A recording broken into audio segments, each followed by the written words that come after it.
You got the audio working correctly, right? People are Yeah, gonna say, "Hey, yeah, the hear audio's us." working. All right. Oh, it's connecting again. Uh-oh. Oof. I don't know, guys. Bad internet in the neighborhood today. It says we're live for 15 seconds, so I'm going to start the music. Ladies, oh boy, I better start at the beginning, huh? Dude, This you show's becoming more gotta work than it's stop worth. switching shit all the time. Switch a computer setup, man. We're amateurs. Unbelievable. And I start, of course, at the very beginning of the Food Solo intro. Ladies and gentlemen, welcome to Life at a Car Dealership Live, exclusively for you, the members of this illustrious group, hosted by me. I'm Ben. That's Brett. We got Jer joining us, Coach Jay, here to talk fixed ops, life, love, everything in the car business. So we've been having some internet issues. So if it's blurry, I apologize. How many? We got any people on? Anybody see us? Yeah, it's 22 and it's like real jumpy. I don't know. Real jumpy around. All right, you 22 guys. Hey, give us a comment. Tell us if you can see us. If it looks okay. I didn't see. It looks to me like it's really kind of screwing up. So I can hear you guys okay. Can you hear me okay? Yeah, I can hear you good. So maybe I can hear you okay. Just the feed. maybe the video sucks, but the audio is good. The audio seems to be good, but probably the video sucks. Okay, the recording's running fine, so yeah. Brett's drinking a beer. Jumpy, bro. It is jumpy. Yeah, I think we're just gonna have to deal with it. We'll see if it speeds up a little bit. For Coach Jay, I got the Boston product. Oh yeah. You've been on the Sam Adams tour, right? Yeah. Well, no, I haven't. No? But I went to Doyle's, bro. Doyle's is a good Yeah. bar. They closed that thing down, man. No they way. closed Doyle's down. Yes, I swear to God. No. They closed Doyle's down. So Yeah. the movie 21, when they're sitting in a booth. Yes. That's right at- in the very front. Yeah. That's at Doyle's. Yeah. That's an awesome movie, by the Yeah. way. So Doyle's is cool. After you go on the Sam Adams tour, there's a bus that takes you to Doyle's. If you buy a Sam Adams there, you get to keep the mug that it comes in. Yeah. So I used to live 2 blocks from there, so I used to go there all the time, and so Right. I was always running into all the people that were doing the tour. Right. So my friend lives in that neighborhood. I go visit him once a year. Oh, All right. no way, man. Hey, for the people that are on right now, sorry, we're having a little bit of a connection issue. I definitely think there's a connection issue. So hopefully everybody can hear us okay. It seems like the video's cutting in and out. This is for you. This is Life at a Car Dealership Live. So we're all members of the group, and we're just doing this. This is a hobby, right? We like to talk to people. It gives us fresh ideas, ways to just, I don't know, engage and get ideas about stuff, talk to people about stuff. Scary time right now. Really interesting time. Yeah, it is. It's, Hey, you know it's- what? Can I do a shout out? Since Fix Ops night, man, can I give a shout out to my Fix Ops people? Can we have a Fix Ops check in? Can Yeah. we just tell me Fix Ops, tell me service, parts, porter, car washer, technician. I want to see them all. I want to say hello to my peeps, man. It's Thursday night, and we're here. We're ramping this thing back up to go back to work, bro. This is gonna get pretty crazy. How's it been for you guys? It's been steady. Yeah. Yeah. So I mean, my store, we're a pretty internet heavy traffic store. We're pretty much on pace to do like a normal month if we would have started on the 1st. So Wow. it's been pretty good for us. Ben, your store's a little bit down, but they get a lot of foot traffic because they're kind of like downtown area. Yeah. So all you fixed ops guys that are watching this, give us a shout out. All you salespeople too, if you got a question, whatever. I've been running into a lot of the COVID deal. What's the COVID deal? What's the COVID-19? What are you going to do for me? The car's 50% off. If anybody has a question about that, we can talk about that for a second, like how to deal with that. Whoa, wait. Pretty good strategy, but Sorry, I don't mean. No, go for it. But this is interesting, bro. You're trying to tell me that people actually are doing that, coming and give me that COVID deal? I mean, kind of. Really? So what are they doing? I mean, what's their? Well, their theory is that the prices are going to just like go to the floor like in the next 3 months. And so we're going to be so desperate to rid ourselves of inventory that we're willing to give stuff away at 20 or 30% off. That's the theory. I mean, do we tell people that that doesn't work that way? Like we really don't make that much? Well, they're thinking, let's say, your price is 20 and you own it for 18 and you should be glad to dump it off for 15 because otherwise you're not going to sell it to anybody. So at least get your 15 grand and go get something else, right? That's what they're thinking. Yeah, I mean, Very interesting. It's not a ton, but we're getting some low ball offers. Maybe it's not like excessively more than it has been. Would you say, Brett? No, the only thing that I've seen are people from Detroit are sending like internet leads to our store because 19 Fords have 84 months for 0%. They're sending in leads where they think that they can get, their X plan or their AZ plan, and they're thinking they can get the Denoyer discount plus their AZ plan, which I would be losing like $5,000 if I did that. So what is? And Detroit's still shut down, right? I mean, even though they could be open remotely, I think they're like Buff Whalen, the number one in the nation, is still shut down. I think they're closed. I think they're still, because when we talked to Damien, he said Ali Rita was still selling cars. Yeah, well, Ali Rita's Ali Rita. So Les Les Stanford is open, but I think Buff Whalen's still closed. I know that for sure. I know that today. So. Yo, can I just interject and say that somebody just checked in from Australia? Yeah, what's up, man? Yeah, we're worldwide. We're on the net worldwide. Shelby, man. Yeah, Shelby's going down. Shelby, tell us what's up. Where do you work, Shelby? What do you do? What's your position in the dealership?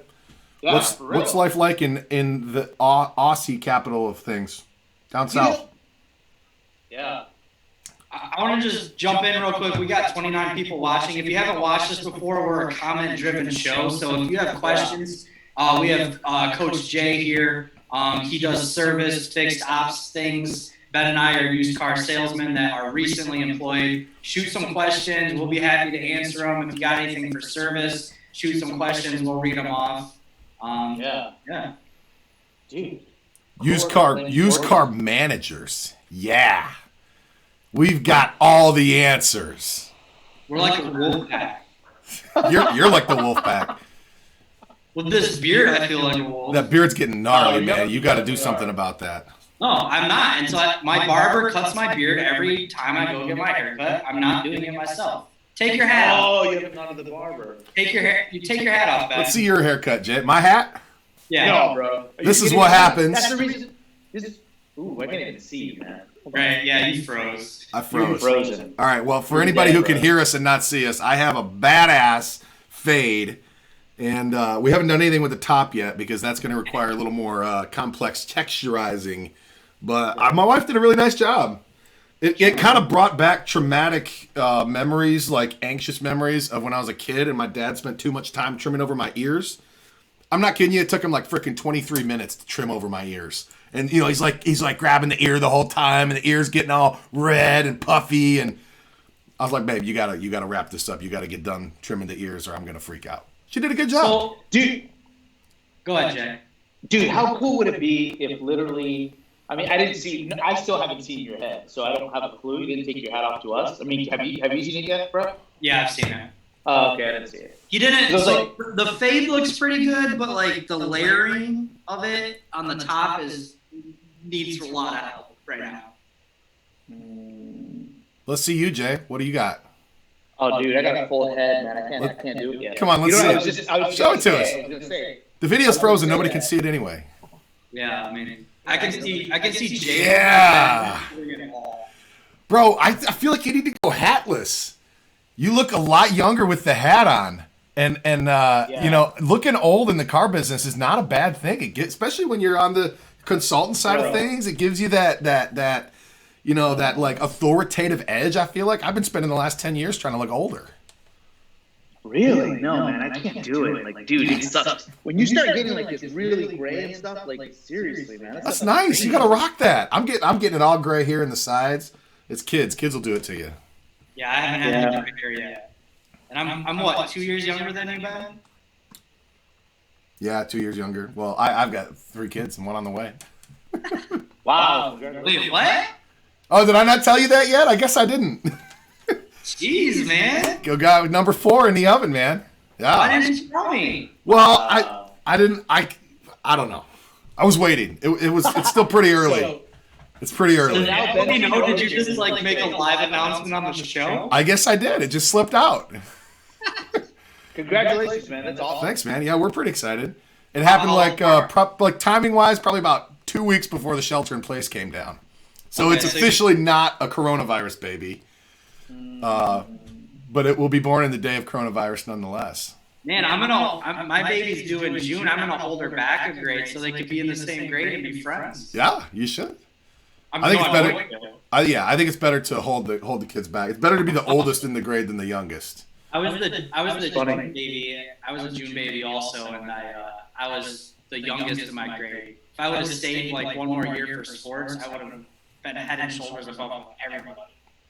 All right, hey, welcome, John, Wayne, Andres Castro, Martin Alvarado. Haven't seen you in a while, bud. How's things going? Mr. Willis at home. Welcome, Nathan, Matthew, Kimberly, Tracy. Hey, we love you guys. What's going on? We've just been kind of shooting the breeze here for a little while. We're not sure what's going on with the video connection. Seems like maybe it's kind of a weak video connection. I don't know. Our Zoom connection works great, but for some reason the Facebook connection isn't working. So we're moving at all. I can see Coach J move constantly. Yeah. Whatever. So this is a hobby for us. We're a comment-driven show. Tell us what you want to talk about, right? Brett and I are in pre-owned sales. Coach J's in fixed ops. Maybe just do like a roundup. Let's do a status roundup. Like, how's everybody doing? Like, where are you at? What's business like where you are? Maybe that. People, I don't know. Maybe the comments aren't coming through, but everybody seems like they're kind of watching and not wanting to say anything. Yeah, I mean, we're hovering around between 20 and 35. You have to have some kind of question for us. Just give us a roundup, right? Where are you from? What do you do? Where are you from? And what's life like there right now? Are you open? Are you closed? Are you open remotely? Is it slow? Is it slammed? Give us. So the big thing I'm going through right now is trying to figure out how to staff up for next week. Right. And we're talking about. You got the same email I got today. Yeah, so we're talking about splitting everybody in half potentially. Oh man, you're gonna go through that thing again. I wanted to get your service. I wanted to get your opinion on this because my idea is 2 days on, 2 days off. You never have any overlapping teams. And so then at least if somebody gets sick and everybody, because of the contact tracing, everybody has to go into quarantine, then you still got half your team that can be there and work. What do you think? Look, man, this is my advice, man. And this is legit. So we just went through this exact same thing at the very beginning when we became essential for fixed operations. And so what everybody did, what NADA recommended is that you would split to just like what you're talking about. You have Team A and Team B. One team works for like 3 to 5 days, and then they're off for whatever, and then the other team comes in just to keep them separated to avoid, contamination and all that stuff. Come to find out, man, and we have a lot of stores, and what we found is a couple of stores decided not to do a thing and just let the employees make a decision. Hey, do you want to work and come into work and operate? We're going to sanitize everything. We're going to keep everything nice and clean for you. We're going to make sure that you're safe and the customers are safe. And so what they did is a couple of people, literally 3 technicians out of 32 said, no, I feel more comfortable being home. Go home, no problem. We'll take care of you. And one service advisor out of 9 of them said, I get high risk, so I'm going to stay home. Dude, they had a 40% drop in traffic, and they're trending to do the same exact gross profit this year that they did last year. Just because of just saying, hey, you make your decision and do it. I talked to a couple of clients that I have in mind they were doing the same thing, but I said for sales, I said, look, what better opportunity to empower your teams to have access to your inventory all the time, and you're open 24/7 to make a deal if the customer feels more comfortable coming out at night, like, hey, I don't want to be around people, things are kind of crazy, I want to come pick up my car around 10:30, whatever, and you have enough staff and people there to protect them, and you can set the whole car up and have it in the showroom where like they come in and see the lights on, like, wow, this is beautiful, it just got clean and detailed, and they drive off in the car where they feel more comfortable because they're not exposed to, any. So leave it up to the people and let them figure it out is what you're saying. Don't manage the process. Just say, yep. All right. You get anybody hung up over unemployment? Like you had the invitation to come back to work and you made the decision to stay home, and so now you're cutting off of your unemployment, or do they just keep paying people unemployment? So I have a guy, or I have a customer of mine who's in Indiana who said that one of his employees,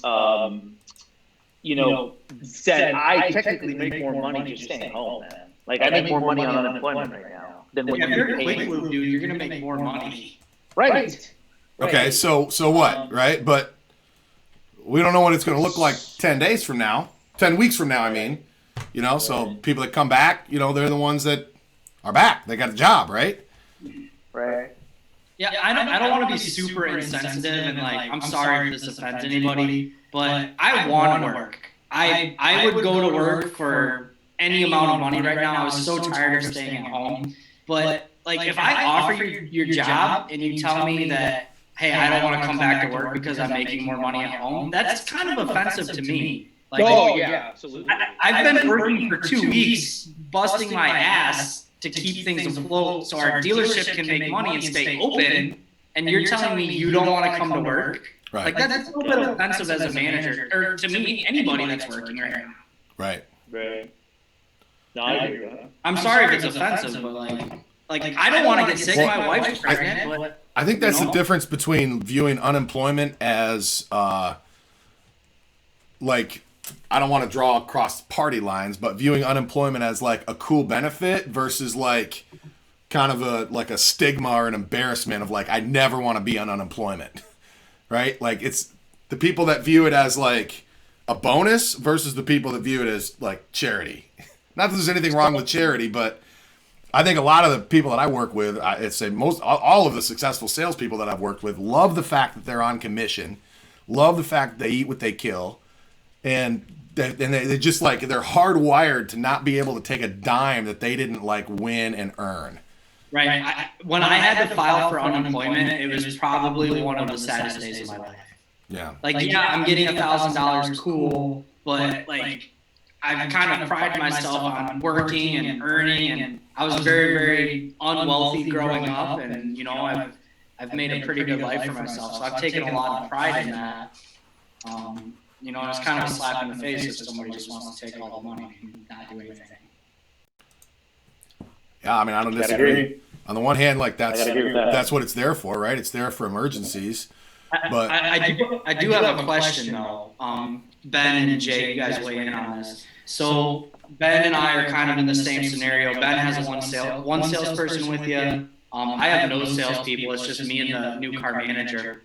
Have you found, and maybe service advisors, have you found that the initial response, I've been able to do all the initial responses, but probably my follow-up's really lacking right now.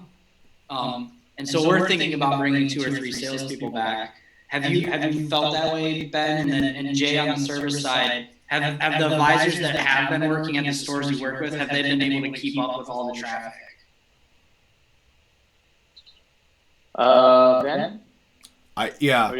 No, we're not keeping up with all the traffic. We're not following up like we should. Like, we're handling the inbound phone call, the inbound internet lead.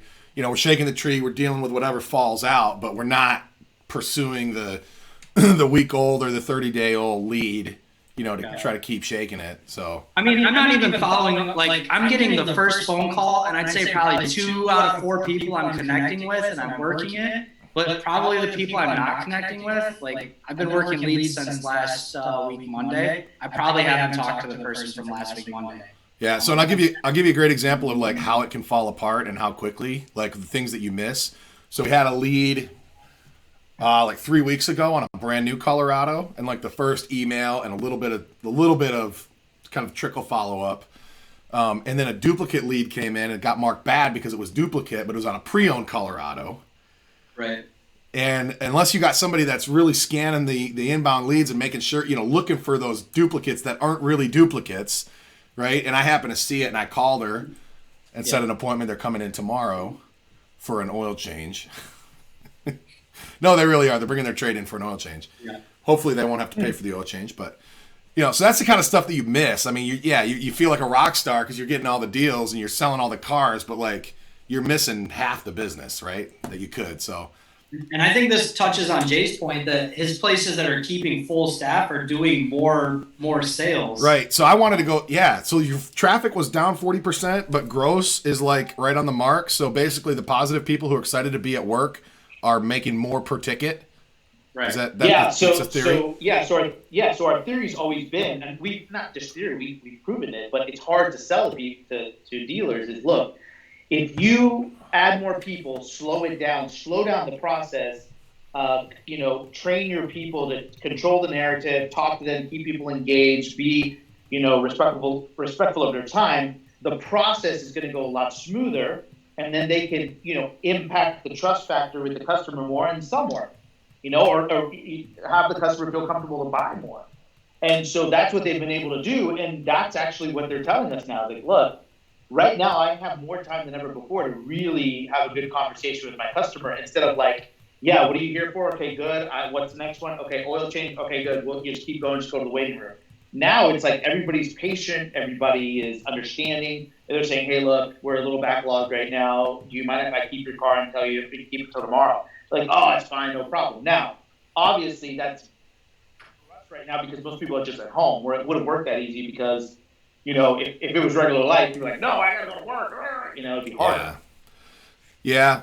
I mean, I guess that's a good thing though, right? That because that kind of tells me that consumer sentiment is, I'm feeling goodwill in the sense that I'm willing to spend a little extra money, and that's what we're hoping, right? Is that as the restrictions are lifted, people get out, they want to spend the money, right? And it's almost like any other crisis or tragedy that draws the nation together.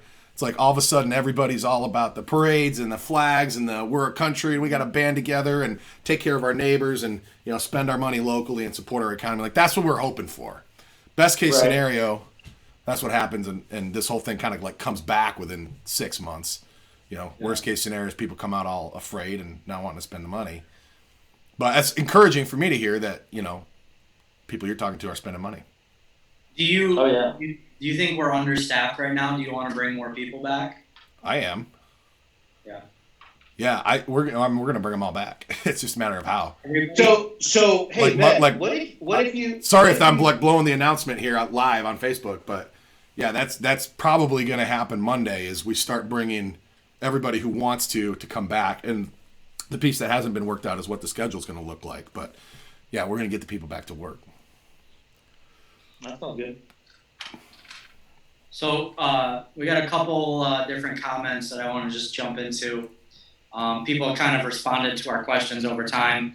Ann Richards says she's going back to work Monday. She got the call online only 3 days a week, 9 to 5. Kim, who's an office manager in Baton Rouge, Louisiana. Joe Burrow got picked number 1 overall. Yeah. Brought girls back full time today. Pennsylvania had to open us as we all signed a petition on cars.com. Oh, really? They signed a petition on cars.com and the dealers got reopened? Good for you, Pennsylvania. Come on, let's give a round of applause for it. Come on. Yeah. This is a big deal. Pennsylvania reopened. Yeah.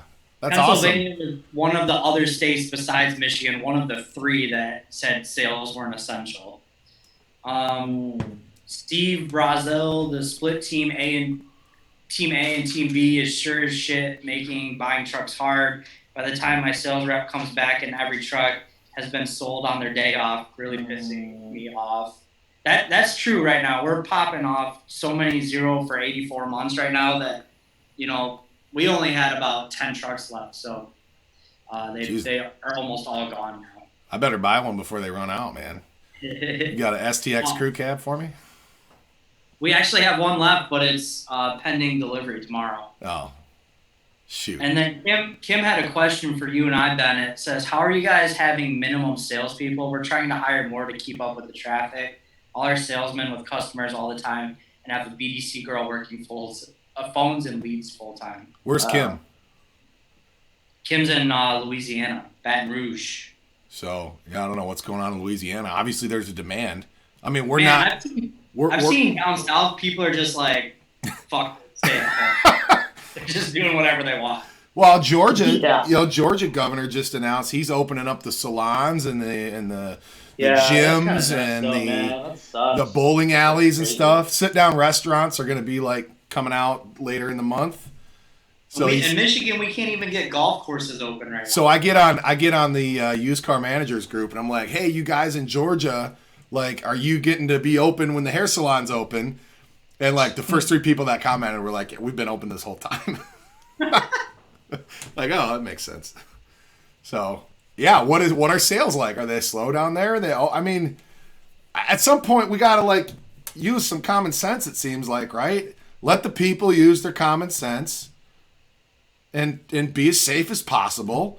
But like, we got here with herd mentality, right? Isn't it herd mentality that's going to get us out? I feel like anytime you're restricting people's liberty and their rights, their freedoms, their ability to spend their money, it's just bad news. It's un-American. Yeah, I think that, and again, I'm not trying to get super political here, but if you look at the map of the United States, probably like, I don't know, just an estimate, 85% of the territory are, more white collar workers per se. And those are the guys that are like, hey, I'm going to do what I want. It's America. I'm going to buy vehicles. So I think in my sense, I'm more in that red area of a map that people are just like, you know what? Screw it. I'm going to the dealership. I can't tell you how many people I see driving on the lot that I can't go talk to. I probably have, 6, 7 cars a day in the lot with the people out looking at the cars. And I'd love to go out and talk to them. Yeah, you can't go and up them. I mean, you could, right? You could. What's the worst case? Worst case, you get a fine, you get shut down. We put pieces of paper in the window that said, if you want to look at this car, text me. No way, really? Yeah. That's smart. Wow. That's smart. Yeah, I noticed that for the first time today at Chevy. It was busy on the lot. I'm not going to say it was busy, but it was busy compared to what it has been. Like, people were moving around. Right. I'm like, okay, we might be kind of at that tipping point. And everybody that I talk to is like, yeah, we're ready to get moving. So, right. I don't know.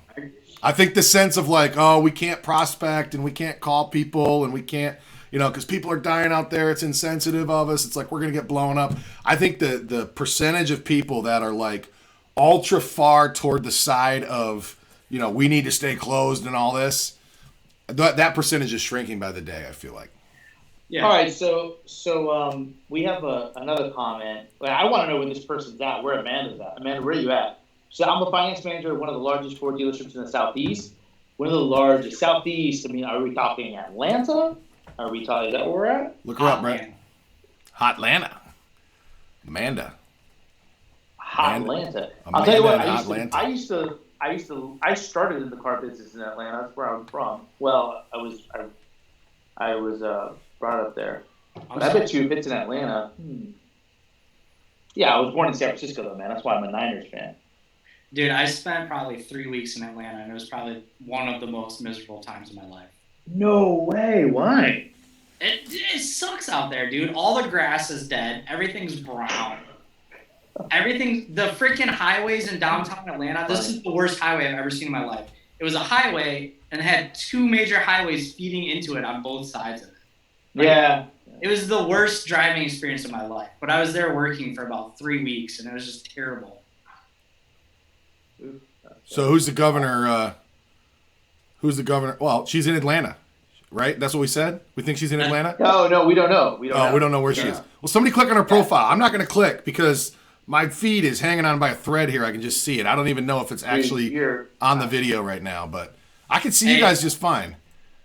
I can't see you at all. Somebody click into her profile and tell us where she is. I want to know. I feel like we're getting boned by our governor. I'm sorry. I just feel like we're totally getting screwed on this whole thing. Tomorrow, I think. So Zach Perry just made a comment. He's in Grand Rapids. What's up, Zach? What's up, Zach? Both in Kalamazoo area.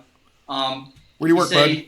He's going back Monday. We'll be one of 2 salespeople out of 8 that are going back. Where are you at, Zach? What dealership? Are you at Fox or Berger, perhaps? He's not at Cool. I talked to the guys at Cool today. They got pretty much everybody. No, they don't have everybody back. Sorry. So maybe he's at Cool. I could be. I'd be careful I don't give away insider information.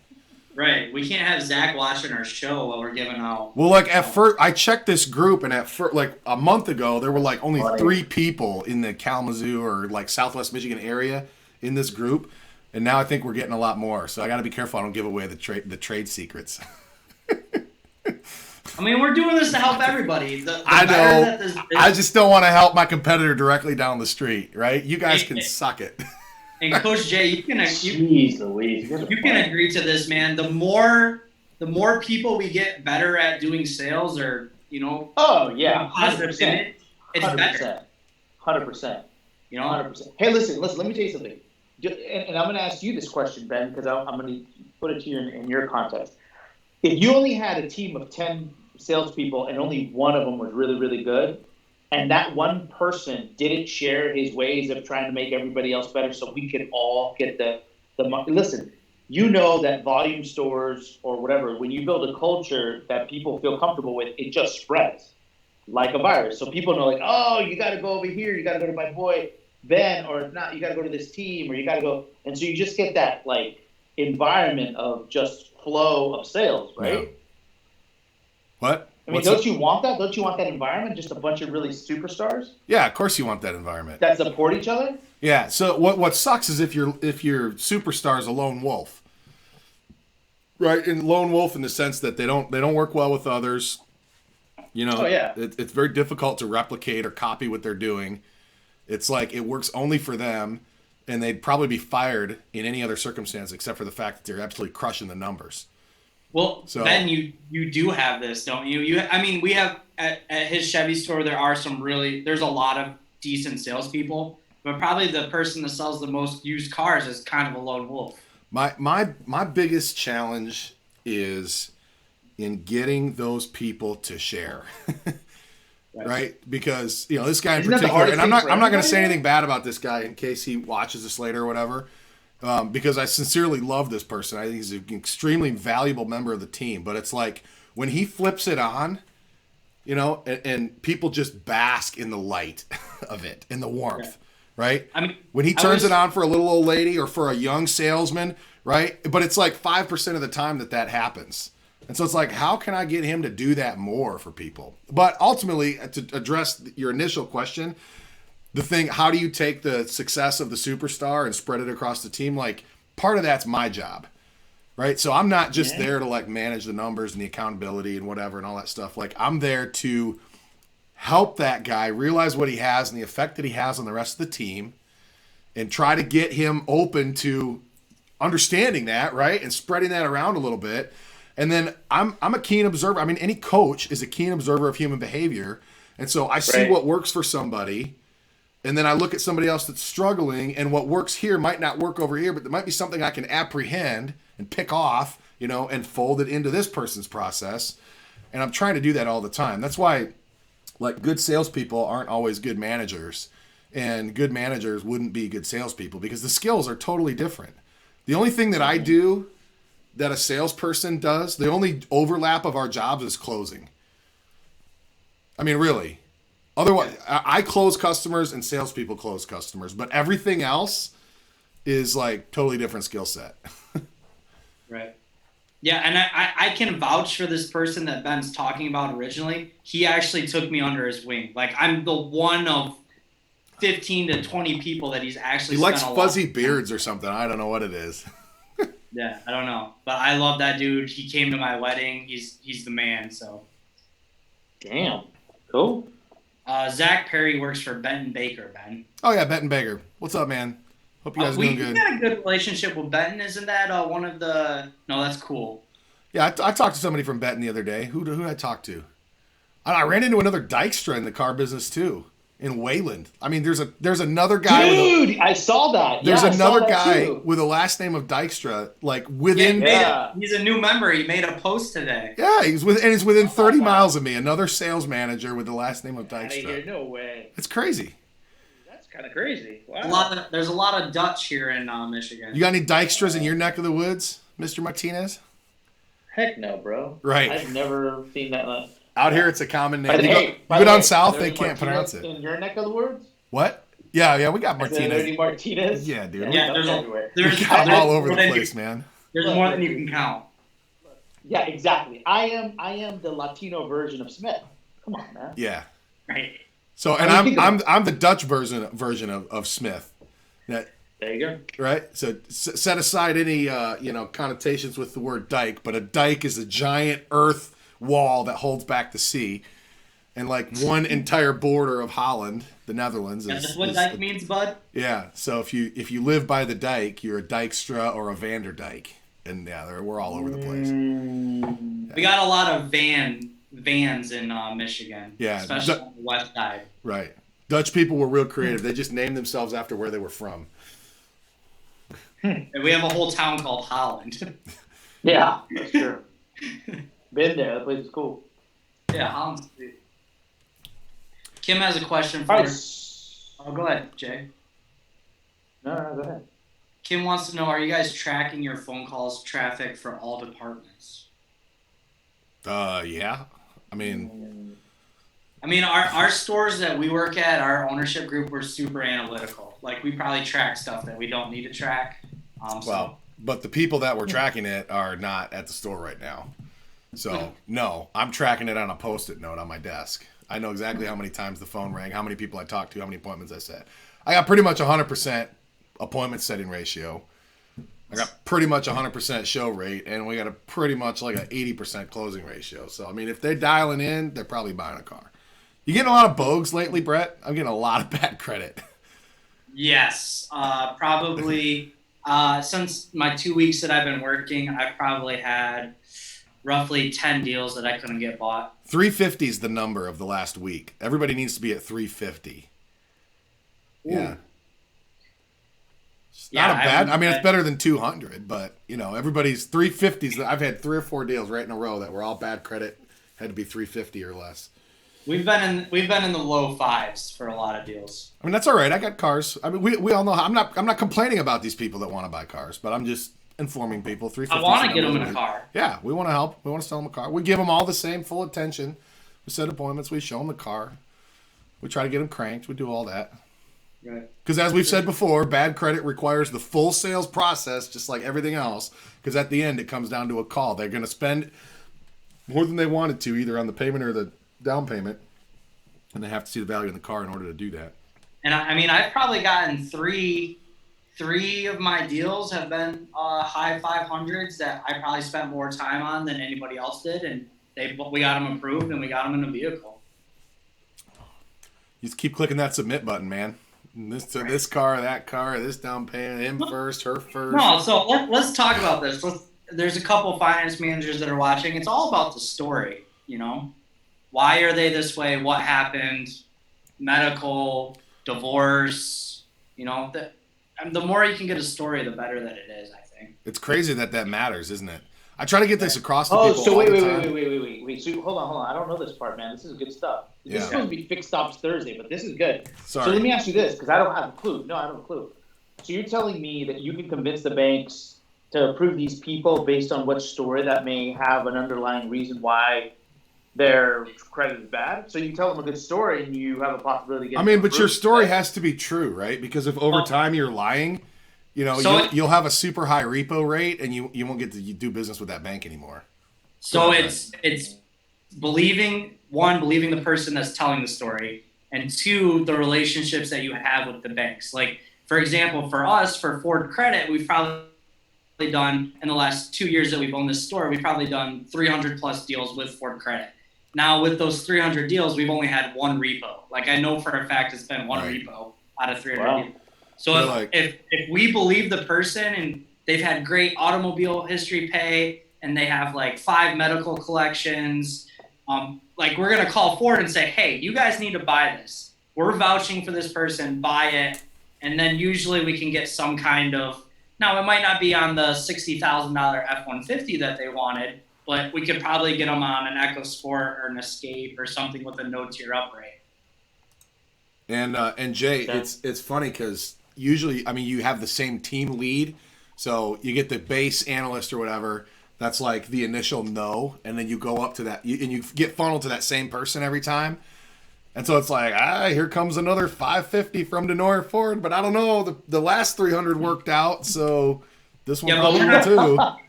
We're not going to do it on every single person. Right. Yeah, so you're going to pick. You're going to pick and choose. We're not picking and choose, but it's just whoever is the most.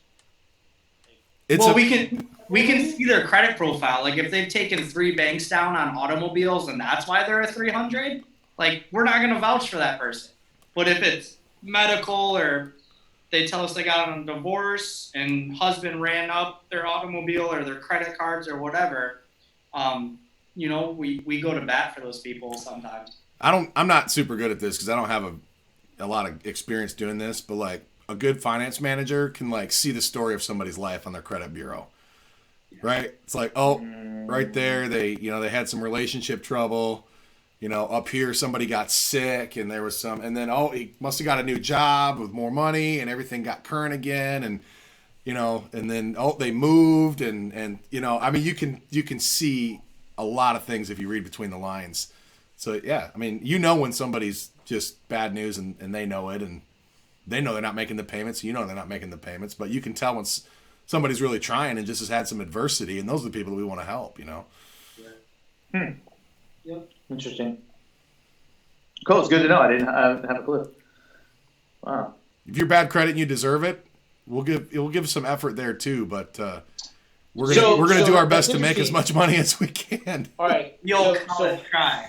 So let me explain this to you about on the service side. Right? Okay. Yeah. Just our part of it. So in the service side, that each car has a warranty, right? And the warranty eventually will expire, right? Yeah. So what ends up happening is depending on the story that I can give to the manufacturer or to the warranty, like whatever, to my regional rep or whatever, I can call the rep and go, listen, man, I want to goodwill this thing because of X, Y, and Z. Right. This person has bought 5 Fords from us. Yeah. And so he's been a good customer and he doesn't believe that the transmission should have gone out at 78,000 miles. Now I know it has 60,000 mile powertrain, but 78,000 miles. Yeah, he's done all the maintenance here, and I got all the records. Right, he's a good guy. We tell him the whole story, right? And he'll be like, okay, okay, fine, go ahead, do it. But the customer has to pay $100. Okay, they'll pay $100 for a $6,000 transmission, right? So yeah, same thing. It depends on the story, and then you can get some more out of it. This is what people don't understand about business, and especially millennials who don't have to do business with people, like people my age and younger. They don't understand that people do business with people. And so there's the rules, and that's the rules don't change, right? The rules, they just are what they are. But then there's a little flexibility in the rules. And so if you're just going to be a jerk and you're going to just come in and we have no previous relationship, I have no reason to stick up for you. It's like, dude, I want to help you. I'm sorry. I wish I could, but this is just the rules. I can't get around it. Right? But if you're loyal to me and we have a good relationship, and you have bought those cars for me and you're on a different level. It's like, hey, the rules are this. Let me see what I can do. Right. I mean, think about it, dude. It's no different than trying to go to a club and trying to get in, and not wait in the line. Right? It's exactly the same thing. The line is the rule. Line is the rule, and then you walk up to the guy and go, yo, bro, what's up? He's like, yeah, I know you, man. You come in. Well, go ahead now. Right? And sometimes even if you don't know him, if you just look right, you kind of smile the right way, you give him the right. Yeah. Hey, you want me in the club, man. Right. I'm going to bring value to the club. If you look like a tool, you can wait with all the rest of the tools your turn to come in. Right. I never get let into the club that way. Never. Jay, I got something kind of for you. As we go to at bat, and sorry, I had to run to the bathroom real quick, but as we go to bat, we don't need to know that, man.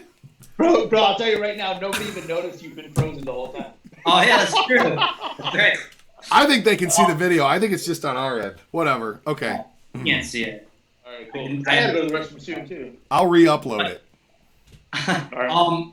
So for service people, what qualifies, and you worked as an advisor for a little bit, what qualifies you to go to bat for that customer? Is there anything that, if they're a loyal customer for the last 10 years, you go to bat? Yeah. But what's the top 3 things you look for? I look at work history. I look at the history of them, right? I look and see how loyal they are to the brand, if I'm loyal to the brand. So for example, let's say, and you're not supposed to do this, but let's say the customer I did it with BMW, and I knew this one guy, and he was like, dude, this guy's owned 5 BMWs. And he only bought 2 from us at the store or whatnot, and maybe some of them were picked up used at some car lot, whatever, but he's owned 5 of them, so he's brand loyal. Right? Yeah. So he's brand loyal. So then I'll go and all right, man, this guy's brand loyal. And it also, my intent is always to help the customer, because I want that person coming back for me, because I'll tell you what, if I can hook him up or her up with one thing right then they feel the law of reciprocity kicks in and they want to pay me back. I'm like, yo, dude, either I'm going to extend people to you for more business, I'm going to come and see you for the rest of my stuff that needs to get taken care of on my car that's not covered under this warranty, or whatever. I'm bringing you more because I owe you. So do you think I think there's two types of people in the world, and I struggle because I don't know which type I am. Am I the person that does things for other people because I expect the law of reciprocity to kick in and I know it's going to come back to me somehow? Question. Or am I the kind of person that just does nice things for people because I just want to? I can answer that. Okay. Because I know for him. Okay. I think that, Ben, you do nice things because you're a nice person. From what I've seen in life, I've seen you work pretty hard on a lot of things that probably didn't deserve to be worked really hard on. You've helped a lot of people that probably didn't deserve to be helped. So I think that you do it just out of the good of your heart. But it doesn't always. That's really nice. Wow, what a nice compliment. I appreciate that, man. Thank you. That was a really nice compliment. I do both. Bro, sorry. I'm being honest. I do both. I can tell you that I do things out of karma. Hey, I'm going to do something nice. I think that if I do this nice thing for this person, potentially something nice could happen for me. Yes. So, but this kind of gets back to what we were talking about with Damien, right? Because he's like the relationship seller. And it's like, okay, how do you square up the fact that, yeah, you're calling them and you're trying to have a relationship, but the only reason you're doing it is because you want to sell them something, right? And so his thing is to just forget about selling. Just forget about it. Just do the right thing all the time. Care about people. Love on people. Just do the right thing, and it will just trust the universe that it will naturally come back to you. Right, and I think I try to do the right thing as much as possible, but I think that doing the right thing gives you some positive karma moving forward. Yeah. I don't know. I don't believe in karma either, but I do believe in the goodness of people. That people want to help other people, I think. Yeah. Now there's some scumbags out there, but in general, it feels good when you know you've helped somebody. And so, man, it's all I think naturally our intent is to be helpful to people, or else we wouldn't be in the business of what we do, dude. Like a lot of people do it sometimes for the kill, like they want to get the sale. It's really to see the joy in people. Like, it's how cool is it to see people that enjoy like buying something big, getting what they want, stuff like that. Yeah. I think it's a little harder for service because, we got to take money from them to repair things. But our intent's to take care of the joy that they had in regards to buying the car. You know what I'm saying? Yeah, I know exactly what you're saying. I think the biggest high for me as a salesperson was to help the 500 credit score who did have medical collections. And I know I got her into a certified pre-owned car that's going to have warranty, is going to last the 5 years of her loan. And I'm giving her the opportunity to rebuild her credit. She's a single mom. The kids are like super respectful, though. You can tell she's like a great parent. She's killing it, right? Right. She just needs some help, needs a leg up. A solid car, and I know that she's going to be, as far as I can tell, she's going to be safe on those payments. Like, nothing huge should break, and it should be under warranty if it does. And I know that I'm setting her up for success in the future. That's what makes me happy. So what we're talking about right now, 100%. I 100% agree. What we're talking about right now is the problem with just people in general, but specifically with the car business. And it gets back to something that somebody said earlier, which is the ultimate goal in doing things like this and having conversations like this and in, doing everything we do is to try to elevate the performance across the bar, because we exist in an industry that is like under threat from online retailers. Maybe not fixed ops so much, but for sure variable ops. And the stuff that we get paid to do is the people stuff. And if we're not going to be good at the people stuff, then we don't deserve to get paid. I believe that every buyer has the right to receive that professional assistance and guidance from a dialed-in salesperson. But if we don't get really good at it, we're going to lose the privilege of doing it. Yeah, that's a great point. I want to get Jay's opinion on this. Could you see service ever moving to some kind of automated system? I mean, I do see it, but I think one thing to answer your question and also to add on to Ben is, I know that it's a fear of the whole buying online experience, and I agree with you. People want to work with people, so the people factor comes into play, right? But I think what we want more, first and foremost, I think they go with the automotion or whatever automated stuff, and the whatever online stuff easier because of convenience. It's just easy. It's no pressure. It's whatever. Yeah. But I think underlying, like what we really want is we want to have a conversation and a relationship with somebody who's the expert at something. Yeah. So if I can call, listen, if I'm looking for a Ford and I want to buy a Ford from somebody who knows about Ford and knows about the Ford credit and knows how to look at deals to help me, that's going to always be the comfort and convenience I want online, because online has no flexing rules, right? Exactly. If I'm It's going just online, the rule and that's it. And I'm trying to get right. If I'm going online to buy a car and I do everything online, I mean, fill out the paperwork and everything, and say, no, Beacon Sports is 500, boom, you're out. Right. But if I know Brett or Ben, you guys can maybe do something for me, and people want that more than anything else. I mean, but the people who are driven to away from the people interactions are the people who are victims of it going poorly. Yeah. Right. So I'll exactly right. I want the people as long as it's fun and it's pleasant. I mean, there's almost nothing better than being like fully understood by somebody and getting, full service and great, great feedback and just. My most recent example is a muffler. I wanted to get a performance muffler for my 85 Bronco, something that's a little throatier. And I did all this research on YouTube and forums, and I'm reading all this and that, and I'm watching videos and all this stuff. I finally go to the muffler shop, and I'm like, hey, I want this one. You have it in stock? Can you order it for me? Can you put it on? And he goes, no. What do you want? Oh. What do you want it to sound like? I was like, kind of like, like this and that, whatever. He goes, this is what you want. And he put it in for me, and he was right. And it was less money than the one I was going to buy. And I was just like, this is the best. How much time could I have saved myself? I just called up the dude at Muffler Man. He's a good dude. He knows his stuff. He's a dialed-in professional. Say, hey, man, this is what I want from this muffler. What do you recommend? And I would have saved like probably 6 or 7 hours worth of online research. Yeah, exactly, man. You want that.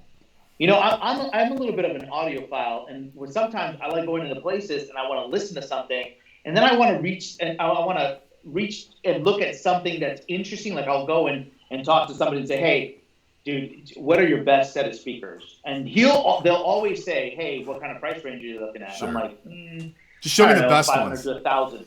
Yeah, I always, if you go to the best, it can ruin you. So what you do is you go to like the medium one and go like, give me 5, whatever. And then you talk and they turn it on, you listen, you're like, oh my God, this is amazing. Yeah. And then you go to the more expensive ones. Right. Right? You go to the Bowers and Wilkins Nautilus on the end of the line, right? Yeah, exactly. Yeah. Like if you talk to audiophiles, they hate the whole like, oh, Bose, you got to buy a Bose. No, dude, there's so many good like speakers and systems out there. That like, Bose is an acronym for buy other sound equipment. You're I'm goofing with you now. I also I'm a premium audio lover. Absolutely. I mean, you can see I get the studio monitors right behind me here, the JBLs that I love. Not as much as my Yamaha HS5s, which I traded for these JBLs. I wish I could get the HS5s back, but sorry, we're nerding out a little bit on audio gear. So. I know. Sorry. Hold on. We lost some people. I don't know what's going on. I can't see anything. It's totally frozen up. I got 1 minute till I gotta peace out, man. All right, so let's wrap it up then. You got any parting wisdom for us, Jay? No, man, it's been a great week. Glad everybody's going back to work. There was a lot of good questions. I think we should do the fixed ops thing. We'll be full fixed ops next week. We apologize. We're missing the G-Man too. That's all right.